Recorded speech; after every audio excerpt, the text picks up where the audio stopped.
तो दरअसल दुनिया के कारोबार में डॉलर की बादशाहत के बीच भारत अब रुपए को ग्लोबल ट्रेड में ज्यादा जगह देने की तैयारी कर रहा है। सरकार ने रुपए में होने वाले एक्सपोर्ट पेमेंट्स को लेकर एक बड़ी रेगुलेटरी अड़चन दूर कर दी है। अब कुछ शर्तों के तहत भारतीय एक्सपोर्टर्स को रुपए में पेमेंट मिलने पर भी फॉरेन ट्रेड पॉलिसी के फायदे मिल सकेंगे। यानी कि डॉलर में पेमेंट ही एकमात्र रास्ता नहीं रहेगा। लेकिन क्या इसका मतलब यह है कि भारत अब डॉलर से दूरी बना रहा है? क्या इससे रुपए का अंतर्राष्ट्रीय इस्तेमाल बढ़ेगा और भारतीय एक्सपोर्टर्स को फायदा होगा? और सबसे बड़ा सवाल, क्या रुपया धीरे धीरे ग्लोबल ट्रेड में डॉलर को चुनौती दे सकता है? चलिए इसके बारे में समझने की यहाँ पर कोशिश करते हैं। तो सर, एक्सपोर्ट पेमेंट की राह आसान होने से किसे हम कह सकते हैं कि सबसे ज़्यादा फायदा होगा, अगर जो सरकार की मंशा है, जो सरकार चाह रही है, इसमें सफल होती है? तो देखिए, ये एक तो रुपए के लिए बड़ा फ़ायदेमंद साबित हो सकता है, जो सरकार की एक कोशिश भी है।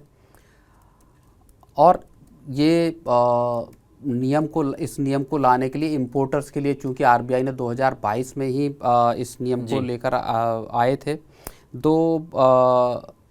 अब आकर डीजीएफटी ने जो फॉरेन ट्रेड पॉलिसी है, इसमें एक्सपोर्टर्स के लिए जो एलिजिबल एक्सपोर्ट्स हैं उनको जो फॉरेन ट्रेड पॉलिसी के तहत जो फ़ायदे मिलते हैं, बेनिफिट्स मिलते हैं, उसमें रुपए में होने वाले पेमेंट को फॉरेन करेंसी पेमेंट के तौर पर मानने का जो आदेश है वो एक तरह से दे दिया। और इसके तहत जो है वो एक्सपोर्टर्स के सामने एक जो मुश्किल आती थी, या रुपए में जो ट्रेड करने में, एक्सपोर्ट का पैसा लेने में उसकी जो मुश्किल आती है, वो एक बाधा दूर हो गई है। तो दोनों देश को भी फायदा होगा, इससे रुपए को मजबूत करने में मदद मिलेगी। दूसरी चीज़ ये है कि आपकी डॉलर की डिपेंडेंसी कम है, और तीसरी बड़ी चीज़ ये है कि रुपए को इंटरनेशनल ट्रेड में आगे बढ़ाने में इससे सरकार को मदद मिलने की उम्मीद है। डी डॉलराइजेशन का अभी, या डॉलर से दूर होने का अभी साफ तौर पर कुछ ऐसा इरादा सरकार का दिखाई नहीं देता। ओके। सर, सरकार जिस तरीके से सरकार लंबे समय से चाह रही है कि रुपए की भी ताकत बढ़े ग्लोबल मार्केट के अंदर, तो क्या इस तरीके के जो सरकार अब कदम उठा रही है, जो स्टेप्स ले रही है, इससे हम ये मानकर चलें कि ग्लोबल ट्रेड जो है वो रुपए में भी होता हुआ नजर आएगा? नहीं, देखिए, रुपए में ट्रेड होता हुआ नजर आए, इसके लिए बहुत सारे कदम अभी किए जाने या स्टेप्स उठाए जाने अभी बाकी हैं। और केवल एक्सपोर्ट का पेमेंट रुपए में लेने, जिसको आप पूरी प्रक्रिया, जिसको अगर हम समझने की कोशिश करें, तो भारत का अगर एक्सपोर्टर कोई विदेशी बायर को सामान बेचता है और अगर रुपए में पेमेंट चाहिए, या बायर रुपए में पेमेंट करता है, तो बायर अपने बैंक में जाएगा, वहाँ से रुपए को अरेंज करेगा, और उस रुपए को जो उस बैंक का भारत के लिए जो वोस्ट्रो अकाउंट है, स्पेशल रुपी वोस्ट्रो अकाउंट, जो एक आरबीआई ने स्कीम शुरू की थी जुलाई 2022 में, उसमें उस रुपए को डिपॉजिट करेगा, और उसके बाद उस रुपए को भारत का में जो एक्सपोर्टर जिन्होंने किया उसको ले सकते हैं।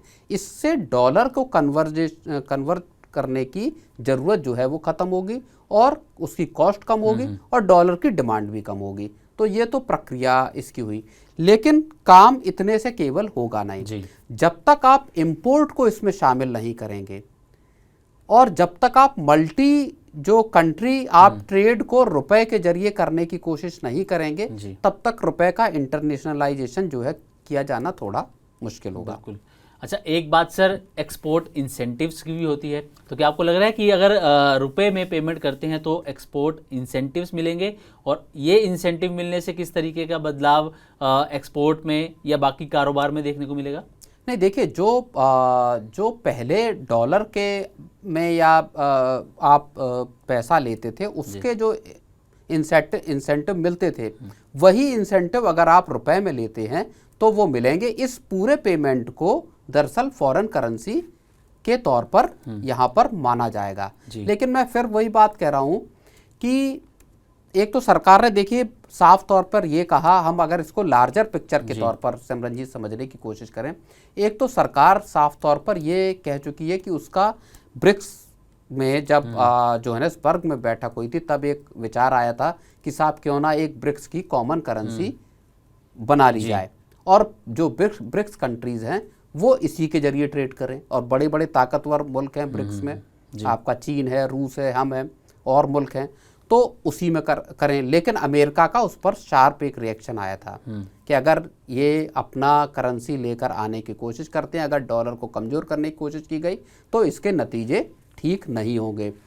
तो भारत ने उस प्रस्ताव का तब भी समर्थन नहीं किया था कि बोले कि हम जो है इस डी डॉलराइजेशन में भारत शिरकत नहीं करेगा।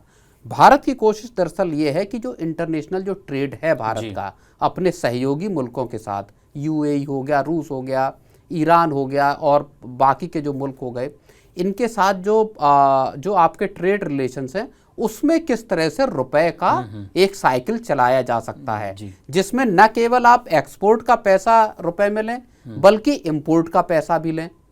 और इसके कुछ आंकड़े भी हैं जो बड़े महत्वपूर्ण, अगर आप 2025-26 के भारत के आंकड़ों को देखें, एक्सपोर्ट भारत का मर्चेंटाइज और आपका सर्विसेज दोनों का मिलाकर 860 बिलियन डॉलर का रहा, जबकि इंपोर्ट सिमरनजीत यहाँ पर 979 बिलियन डॉलर का रहा। और इस तरह से अगर आप ट्रेड डेफिसिट को देखेंगे तो वो 119 बिलियन डॉलर के आसपास का रहा। और टोटल अगर आप इस ट्रेड को देखेंगे यानी एक्सपोर्ट और इंपोर्ट दोनों को मिला लेंगे तो वो 1.84 ट्रिलियन डॉलर का यहाँ रहा। अब अगर इसका 10% का हिस्सा भी इंपोर्ट और एक्सपोर्ट दोनों को मिलाकर अगर 10% हिस्सा भी इसका अगर आप रुपए के ट्रेड में कर लेते हैं तो ये 184 बिलियन डॉलर का ट्रेड होता है जो रुपए में बैठता है। तो ये एक फिर बड़ा नंबर निकल कर आता है।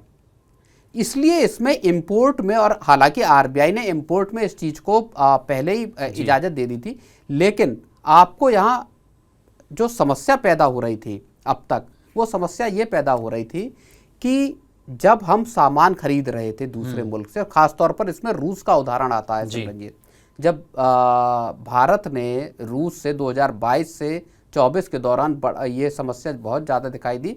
भारत ने रूस से क्रूड खरीदा और रूस से कहा कि साहब हम आपका जो स्पेशल वोस्ट्रो अकाउंट खुले हैं इसमें पैसा हम डालेंगे आपका रुपए में। तो रूस ने कहा ठीक है ऐसा कर लेते हैं इसमें। रूस ने रुपए में पेमेंट को स्वीकार किया, लेकिन रूस को भारत की तरफ से दी जाने वाली जो गुड्स और सर्विसेज थी वो उस पैमाने में थी नहीं जिनका पेमेंट रूस इसी रुपए में भारत को वापस कर पाता। तो अब रूस का बिलियंस ऑफ डॉलर्स जो है वो भारत के जो बैंक खातों में, उसके वोस्ट्रो अकाउंट्स में वो फंस गया कि अब इसका इस्तेमाल किस तरह से करें, क्योंकि दूसरे किसी मुल्क के साथ ट्रेड में इसको इस्तेमाल नहीं कर सकते। भारत से लिए जाने वाले सामान की क्वांटिटी उतनी नहीं है वैल्यू में जिसके जरिए इस रुपए का पेमेंट हो।